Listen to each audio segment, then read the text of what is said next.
Assalamualaikum warahmatullahi wabarakatuh. Perkenalkan, nama saya Rini B, lokal D19, siswi Stairaha Amuntai. Sebelum kita memasuki materi yang akan kita bahas, di sini saya memenuhi tugas pengembangan kurikulum PAI, judul RPP Pengurusan Jenazah. Yaitu 1. Memandikan jenazah, 2. Mengafani jenazah, 3. Mensolatkan jenazah, dan yang terakhir langsung saja jenazah. Kita memasuki pembahasan materi. Yang pertama ada memandikan jenazah. Memandikan jenazah, apa maksudnya dengan memandikan jenazah? Memandikan jenazah adalah membersihkan dan mensucikan tubuh mayat dari segala kotoran dan najis yang melekat di badannya. Jenazah laki-laki dimandikan oleh laki-laki, jenazah perempuan dimandikan oleh jenazah perempuan, kecuali suami istri atau muhrimnya. 2. Cara memandikan jenazah. Memandikan jenazah ini terbagi ada beberapa hal lagi. Yang pertama, ambil kain penutup dan gantikan dengan kain basahan sehingga aurat utamanya tidak kelihatan. Kedua, mandikan jenazah pada tempat yang tertutup. Yang ketiga, pakailah sarung tangan dan bersihkan jenazah dari segala kotoran. Yang keempat, ganti sarung tangan yang baru, lalu bersihkan seluruh badannya dan tekan perutnya perlahan-lahan jika jenazah tidak hamil. Yang kelima, tinggikan kepala jenazah agar air tidak mengalir ke arah kepala. Yang keenam, masukkan jari tangan yang telah dibalut dengan kain basah ke mulut jenazah, gosok giginya dan bersihkan hidungnya, kemudian wudukan seperti wudu untuk sholat. Yang ketujuh, siramkan air ke tubuh yang sebelah kanan dahulu, kemudian sebelah kirinya. Yang kedelapan, mandikan jenazah dengan air sabun dan air mandinya yang terakhir dicampur dengan wangi-wanginya. Yang kesembilan, perlakukan jenazah dengan lembut ketika membalik dan menggosok anggota tubuhnya. 10. Jenazah satu kali jika dapat membasuh ke seluruh tubuhnya, itulah yang wajib. Sunnah mengulanginya beberapa kali dan dibilangan ganjil. 11.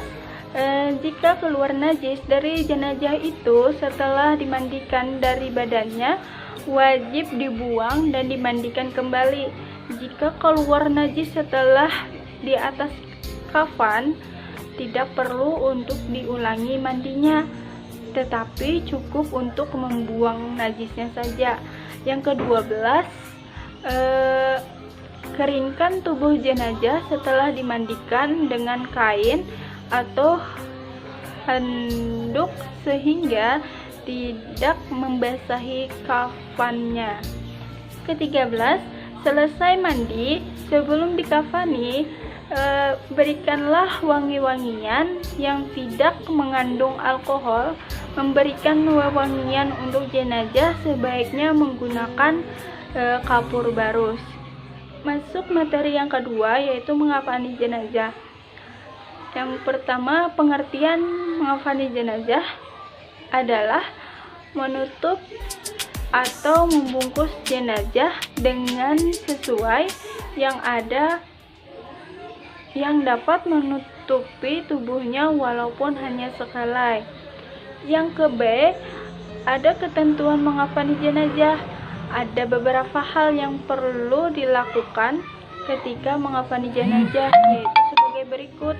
Yang pertama, bagi jenazah laki-laki dikafani dengan 3 lapis kain, sesudah 3 lapis ditambah baju dan sorban. Yang kedua, bagi jenazah perempuan 5 lapis kain. lembar pertama berfungsi menutup seluruh badan, lembar kedua berfungsi sebagai kerudung kepala, yang lembaran ketiga berfungsi sebagai baju kurung, lembaran keempat berfungsi untuk menutup pinggang hingga kaki, yang lembaran kelima berfungsi untuk menutupi pinggul dan paha. Yang ketiga, kain kafan dianjurkan berwarna putih, dan empat, diberikan wangi-wangian, dan kelima, mengafani jenazah dilarang serba berlebihan atau meniru orang kafir. Materi yang ketiga yaitu mensolatkan jenazah. Mensolatkan jenazah yang terbagi menjadi dua. Yang pertama syarat jenazah, yang kedua yaitu rukun sholat jenazah. Di sini kita memasuki materi terakhir, yaitu tata cara menguburkan jenazah.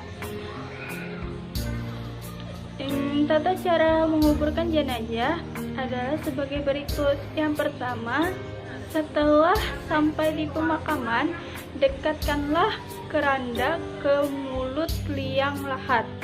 Yang kedua, buka tali yang mengikat tikar kalau dilapisi tikar. Yang ketiga, masukkan jenazah ke liang lahat.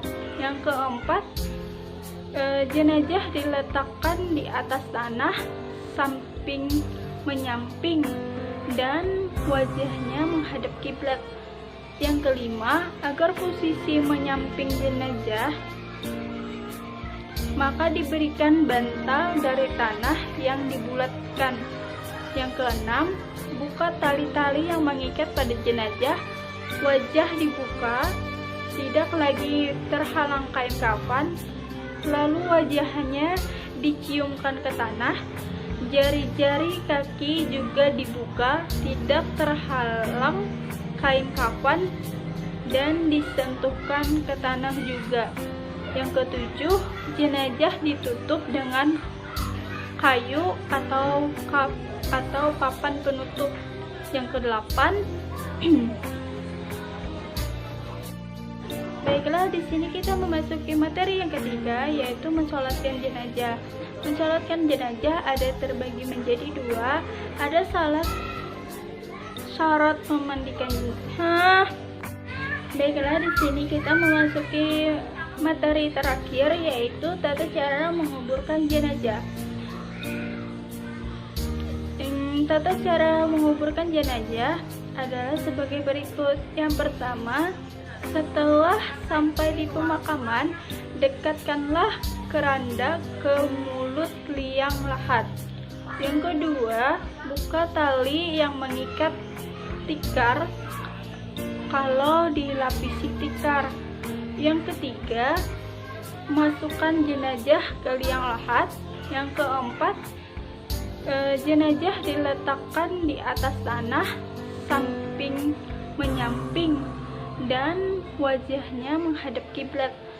Yang kelima, agar posisi menyamping jenazah, maka diberikan bantal dari tanah yang dibulatkan. Yang keenam, buka tali-tali yang mengikat pada jenazah, wajah dibuka, tidak lagi terhalang kain kafan, lalu wajahnya diciumkan ke tanah, jari-jari kaki juga dibuka, tidak terhalang kain kafan, dan disentuhkan ke tanah juga. Yang ketujuh, jenazah ditutup dengan kayu atau papan penutup. Demikianlah presentasi dari saya, semoga bermanfaat untuk kalian semua. Salah hilaf mohon dimaafkan. Akhir kata, wallahu wafiq ila aqwamit thariq. Wassalamualaikum warahmatullahi wabarakatuh.